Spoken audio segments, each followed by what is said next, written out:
कहानी की शुरुआत होती है बैकी और उसके भाई कैल से। दोनों कार में सफर कर रहे होते हैं। बैकी प्रेग्नेंट है और अपने होने वाले बच्चे को किसी दूसरे परिवार को गोद देने के बारे में सोच रही होती है। रास्ते में उसकी तबीयत अचानक खराब हो जाती है, इसलिए दोनों सड़क किनारे गाड़ी रोक देते हैं। उनके सामने एक पुराना चर्च और उसके पास फैला हुआ एक विशाल घास का मैदान दिखाई देता है। तभी उन्हें घास के अंदर से एक छोटे लड़के की आवाज़ सुनाई देती है। वह बार बार मदद के लिए पुकार रहा होता है। साथ ही किसी महिला की आवाज़ भी आती है, जो उस लड़के को चुप रहने के लिए कह रही होती है। बैकी और कैल को ये बहुत अजीब लगता है, लेकिन बच्चे की मदद के इरादे से वह ग्रास के अंदर चले जाते हैं और अंदर जाते ही दोनों को अलग अलग दिशाओं में बढ़ने लगते हैं।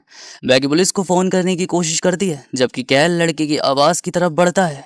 कुछ ही देर में दोनों एक दूसरे से बिछड़ जाते हैं। यहीं से उनके साथ अजीब और गरीब घटनाएं शुरू हो जाती हैं। दोनों एक दूसरे की आवाज़ तो सुन सकते हैं, लेकिन चाहकर भी एक दूसरे को देख नहीं पाते। कभी आवाज़ बिल्कुल पास से आती है, लेकिन इंसान दूर होता है, और कभी लगता है कि इंसान पास है लेकिन आवाज़ दूर से आ रही होती है। स्थिति को समझने के लिए बैकी एक तरीका सुझाती है। वो जोर से चिल्लाकर गैल से कहती है कि दोनों एक साथ ऊपर कूदें। शायद ऊपर से एक साथ कूदने पर वो दिख जाएं। दोनों ऐसा ही करते हैं और एक पल को वो एक दूसरे को देख भी लेते हैं, लेकिन जब वे दोबारा कूदते हैं तो इस बार वो एक दूसरे को नहीं देख पाते। अब दोनों को एहसास होने लगता है कि कोई साधारण जगह नहीं है। धीरे धीरे अंधेरा छा जाता है। इस दौरान बैगी की मुलाकात रॉस से होती है। यही उस बच्चे टॉबिन का पिता है जिसकी आवाज़ सुनकर वह यहाँ आए थे। बैगी रोज को पूरी बात बताती है कि किस तरह उन्होंने मदद की आवाज़ सुनी और अंदर चले आए। रॉस कहता है कि अब रात हो चुकी है और हम दोनों को साथ रहना चाहिए, इसलिए दोनों मिलकर कैल को खोजने का फैसला करते हैं। दूसरी तरफ कैल टॉबिन को मिल जाता है। बातचीत के दौरान टॉबिन एक अजीब बात कहता है। इस घास के मैदान में मृत लोगों को ढूंढना आसान है क्योंकि घास उन्हें छुपाती नहीं है। कैल उसकी बातों में ज़्यादा ध्यान नहीं देता और पूछता है कि वह यहाँ कैसे फंसा। तब टॉबिन बताता है कि वह अपने माता पिता के साथ चर्च घूमने आया था। तभी उन्हें भी किसी अजनबी की आवाज़ सुनाई दी थी। उस आवाज़ का पीछा करते हुए घास के मैदान में आ गए और फिर एक दूसरे से बिछड़ गए। इसके बाद टॉबिन अचानक कहता है उसे पता है कि बैकी मरने वाली है। ये सुनकर कैल चौंक जाता है क्योंकि टॉबिन ने बैकी को देखा भी नहीं था और कैल ने भी उसके बारे में कुछ नहीं बताया था। अब कैल पूछता है कि उसे ये सब कैसे पता। जब टॉबिन कहता है कि एक रहस्यमय पत्थर सब जानता है और उसी ने उसे ये सब बात बताई है। कैल को उसकी बात किसी बच्चे की कल्पना लगती है, लेकिन टॉबिन उसे उस पत्थर तक ले जाने की बात कहता है। इसी बीच कैल को बैकी की आवाज़ सुनाई देती है और वह फिर से उसे ढूंढने निकल पड़ता है। इधर एक और व्यक्ति मैदान में प्रवेश करता है। उसका नाम ट्रेविस है।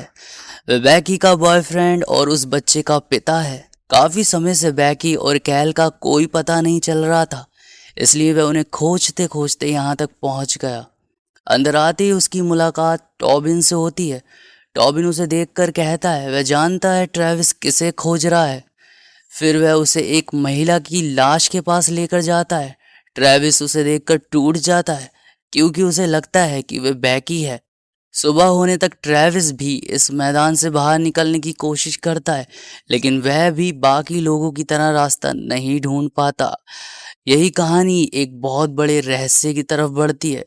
दरअसल जिस आवाज़ को सुनकर टॉबिन और उसका परिवार मैदान में आया था, वह आवाज़ ट्रेविस की थी, और जिस आवाज़ को सुनकर बैकी और कैल मैदान में आए थे, वह टॉबिन की थी। यानी सभी लोग एक ऐसे चक्र में फंसे हुए हैं जो बार बार दोहरा रहा है। अब ट्रेविस को धीरे धीरे समझ आने लगता है कि इस मैदान में समय सामान्य तरीके से नहीं चलता। यहाँ दिन, महीने और साल सब आपस में उलझ चुके हैं। इसी दौरान ट्रेविस को कैल और बैकी की आवाज़ सुनाई देती है। वह उन्हें लगातार बोलते रहने के लिए कहता है ताकि वे एक दूसरे तक पहुंच सके। कुछ देर बाद तीनों की मुलाकात हो जाती है। ट्रेविस को देखकर बैकी और कैल हैरान रह जाते हैं। ट्रेविस बताता है कि वे दोनों लगभग 2 महीने से गायब हैं और वह उन्हें खोजते खोजते यहाँ तक पहुँचता है, लेकिन बैकी और कैल को लगता है कि वह उन्हें सिर्फ 2 या 3 दिन ही मैदान में हुए हैं। यहीं से साफ हो जाता है कि ये जगह टाइम को किस तरह घुमा रही है। तभी उन्हें टॉबिन की आवाज़ सुनाई देती है। ट्रेविस उसे कंधे पर बैठा लेता है ताकि वह घास के ऊपर से देख सके। टॉबिन दूर एक इमारत देखने की बात करता है। सभी उसी दिशा में चलना शुरू कर देते हैं। रास्ते में अचानक बैगी को फ़ोन पर एक वॉइस मैसेज आता है संदेश में कोई महिला कह रही होती है कि कैल को ट्रेविस को नुकसान मत पहुंचाने देना और वही गलती बार बार मत दोहराना। ये सुनकर सभी चौंक जाते हैं क्योंकि ये संदेश किसने भेजा किसी को समझ नहीं आता, लेकिन असली रहस्य अभी सामने आना बाकी था। जैसे ही वे बाहर निकलने के करीब पहुंचते हैं, घास मानो जिंदा हो जाती है। बैकी अचानक बेहोश होकर गिर जाती है। ट्रेविस और कैल उसकी मदद करने पहुंचते हैं। तभी रॉस वहां आ जाता है और कहता है कि उसे इस जगह से बाहर निकलने का रास्ता पता है। टॉबिन भी अपने पिता की बातों में आ जाता है, लेकिन कुछ देर बाद सभी को महसूस होता है कि रॉस उन्हें बाहर ले जाने के बजाय मैदान के बीचों बीच मौजूद एक विशाल काले पत्थर की तरफ ले जाता है। वहां पहुंचकर रॉस उन्हें पत्थर छूने के लिए कहता है। तभी समय टॉबिन की मां नताली वहां पहुंच जाती है। वह घबराकर सबको चेतावनी देती है कि कोई भी इस पत्थर को हाथ ना लगाए। नताली बताती है कि रॉस ने पत्थर को छूने के बाद अपना मानसिक संतुलन खो दिया है और वह अब पहले वाला रॉस नहीं रहा। लेकिन रॉस उसकी बातों को झूठ बताता है। जब रॉस जबरदस्ती लोगों को पत्थर छूने के लिए मजबूर करने लगता है, तब ट्रेविस उसका विरोध करता है। दोनों के बीच लड़ाई शुरू हो जाती है। कुछ देर के लिए बाकी सब लोग वहां से भाग जाते हैं, लेकिन तभी रॉस पीछे से नताली को पकड़ लेता है और उसका सिर पत्थर पर टकराकर उसकी हत्या कर देता है। अपनी मां की मौत देखकर टॉबिन पूरी तरह टूट जाता है। अब जो होने वाला था उसकी कल्पना भी नहीं थी। भागते भागते सभी एक सुनसान घर तक पहुंचते हैं। उन्हें लगता है कि शायद वह मैदान से बाहर निकल आए हैं, लेकिन जल्द ही उन्हें एहसास होता है कि सभी उस रहस्यमयी इलाके का हिस्सा है। घर की छत से देखने पर उन्हें पता चलता है कि चारों तरफ सिर्फ घास ही घास फैली हुई है। वहां उन्हें एक कुत्ता दिखाई देता है जो जमीन में बने एक सुरंग जैसे रास्ते से निकलकर दूसरी तरफ पहुंच जाता है। ट्रेविस ये देखकर नीचे उतरने की कोशिश करता है, लेकिन उसका पैर फिसल जाता है। कैल उसे बचाने की कोशिश करता है, मगर फिर जानबूझकर उसका हाथ छोड़ देता है। ट्रेविस नीचे गिर जाता है। टॉबिन ये सब देख लेता है। यहीं से कहानी एक सबसे खतरनाक मोड़ पर आती है। बैकी के फोन पर आया रहस्यमय संदेश धीरे धीरे असर दिखाने लगता है। कैल का व्यवहार बदलने लगता है और वह ट्रेविस पर शक करने लगता है। उधर रॉस लगातार उनका पीछा कर रहा होता है। कुछ समय बाद रॉस कैल को पकड़ लेता है। कैल भागने की कोशिश करता है, लेकिन रॉस हर बार उसके सामने आ जाता है। रॉस कहता है कि इस मैदान में कोई भी उससे बच नहीं सकता। आखिर वह कैल का गला दबाकर उसे मार डालता है।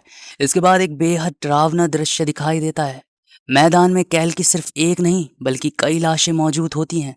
इससे पता चलता है कि ये घटना समय के अलग अलग चक्रों में बार बार हो चुकी है। उधर बैकी की हालत लगातार खराब होती जा रही थी। घास से बने अजीब इंसान जैसे जीव उसे उठकर उसे काले पत्थर के पास ले जाते हैं। वहां बैकी का प्रसव पीड़ा शुरू हो जाती है। फिल्म संकेत देती है कि ये घटना भी कई बार दोहराई जा चुकी है। बैकी अपने फोन से खुद को वॉइस मैसेज भेजती है। यही वही संदेश है जो पहले बैकी को आया था, यानी भविष्य की बैकी अपने अतीत वाली बैकी को चेतावनी भेज रही थी। कुछ देर बाद बैकी को होश आता है। वह कैल को अपने पास देखती है जो उसे कुछ खाने के लिए दे रहा होता है, लेकिन धीरे धीरे उसे पता चलता है कि वह कैल नहीं बल्कि रॉस है और जो चीज़ उसे वो खिलाई जा रही है वह घास नहीं बल्कि उसका अपना नवजात बच्चा है। यह फिल्म सबसे भयावह दुखद क्षण होता है। उधर टॉबिन और ट्रेविस फिर से काले पत्थर के पास पहुंचते हैं। रॉस ट्रेविस पर हमला कर देता है और अपने बेटे को भी पत्थर छूने के लिए मजबूर करने लगता है। तभी घायल और कमजोर बैकी पीछे से आकर रॉस पर हमला कर देती है। रॉस वहीं मारा जाता है, लेकिन संघर्ष के दौरान ट्रेविस का हाथ उस रहस्यमय पत्थर को छू लेता है और उसी पल उसे सब कुछ समझ आ जाता है। उसी समय उसे सभी टाइम लूप्स दिखाई देते हैं। उसे पता चलता है कि कौन कब आया, कौन कब मरा और कैसे चक्र चल रहा है। अब उसे बाहर निकलने का रास्ता भी पता चल जाता है, लेकिन इसकी कीमत उसकी अपनी जिंदगी होती है। मरने से पहले ट्रेविस अपनी चैन टॉबिन को देता है और उसे मैदान से बाहर जाने का रास्ता बताता है। टॉबिन किसी तरह बाहर निकल जाता है। बाहर निकलते ही टॉबिन कैल और बैकी से मिलता है। यह वह कैल और बैकी होते हैं जो शुरू में दिखाए गए थे और उन्हें वो लॉकेट दिखाता है जो ट्रेविस ने उसे दिया था। लॉकेट देखने के बाद बैगी को यकीन आ जाता है टॉबिन सच बोल रहा है और वो लॉकेट लेकर वहां से चले जाते हैं। और यहीं पर कहानी का होता है द एंड। अगर आपको ये वीडियो अच्छी लगी हो तो वीडियो को लाइक और सब्सक्राइब ज़रूर करें।